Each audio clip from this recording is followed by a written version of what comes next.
there were some people that wanted me to ask you this, okay? Because ask me anything, it don't matter. And they felt like it would be more comfortable. I'm not thin-skinned, see. They felt like it would be more. I'm used to hurt and trouble. I feel so comfortable with all my sisters and brothers of intimidation, humiliation, as separateness, disappointment. Oh, so ask me anything because I only wanted the family members. Now, they felt like it would be more comfortable if I ask you this as opposed to someone else.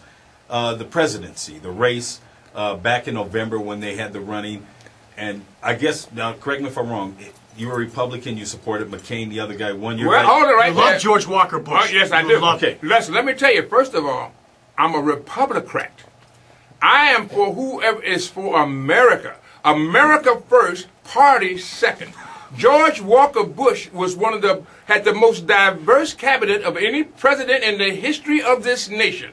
Every black or minority should jump on his bandwagon. He may not be the perfect thing that you're going to say that's going to be there, but he had people of color that were representative of a nation, the good, the bad, and the ugly. Condoleezza Rice as the security advisor. Colin Powell as the Secretary of State. You know what I mean? You got to understand something. You got those people there that heretofore were named as lethargic, lazy, trifling, can't rise to the occasion, all cheat, lie, and steal, shiftless, worthless, and no account. You must understand, George Walker Bush had to truly be insane or he had been touched by God. You know what I mean? Just as Moses when he went to the Pharaoh and said, let my people go. You know what I mean? George Bush said, let my people in. And this has prepared the way, you know what I mean, for an Obama to take place, which I never thought would have happened in my lifetime. But now, when Obama put his hat into the ring, way back before any other paper in the United States, in the black papers,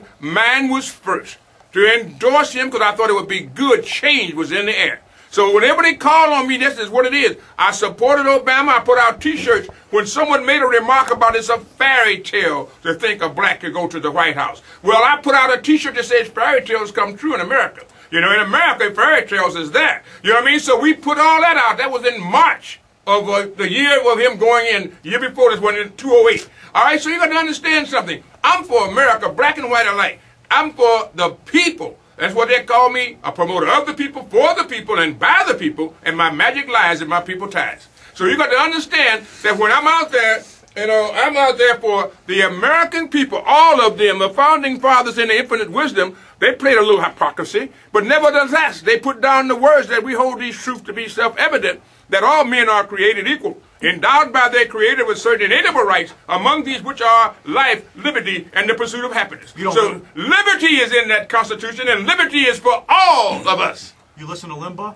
I love Rush Limbaugh. You love Rush Limbaugh? Yes, man, he's a great guy. You would not know how good things were if you didn't have some antagonist like Rush Limbaugh. Rush Limbaugh brings it out. You know, everyone looked at him in all the different ways, but it's a perverted thing. This is perversion.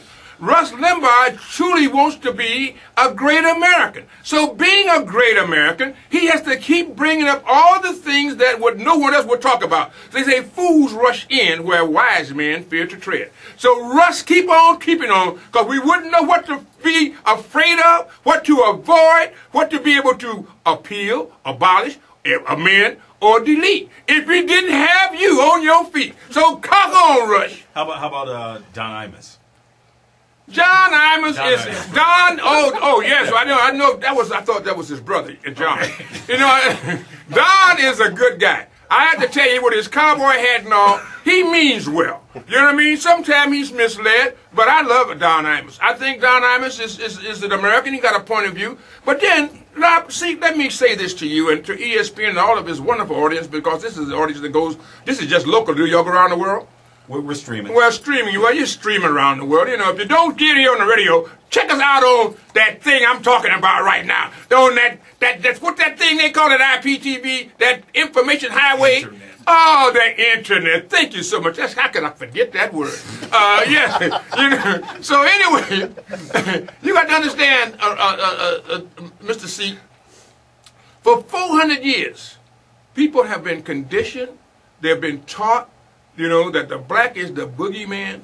You know what I mean? You have to understand that everything there and whatever you do, you don't be caught by a blue end brother. You know what I mean? And so you got to understand that this is the way it goes when you are propagating racism, because it's capitalism, you know, where they can buy cheap and sell large. All right, where they're fighting against free labor. So, I mean, they get all the little ways that they can do to get the poor whites to be able to argue with the blacks because they're taking their jobs because they're working for free and they're trying to get equal our wages. It's a difficult thing that you have to understand. So now you can't expect my white brother, after 400 years of being taught and teach from the cradle to his majority, to change overnight. So you got to be more considerate. You got to take the 2x4 out of your eye before you take the splinter out your brother's eye. So you got to keep working at change. And only through good white people and people that want changes is ever going to come about. It is not going to come about overnight because they didn't did it for 400 years. That's what you call an indoctrination program that is second to none. And now they're beginning to find out that they were too being exploited. And so therefore, we got to continue to work and continue to do what we know how to do to make America what America should be. One nation, indivisible, under God, with liberty and justice for all.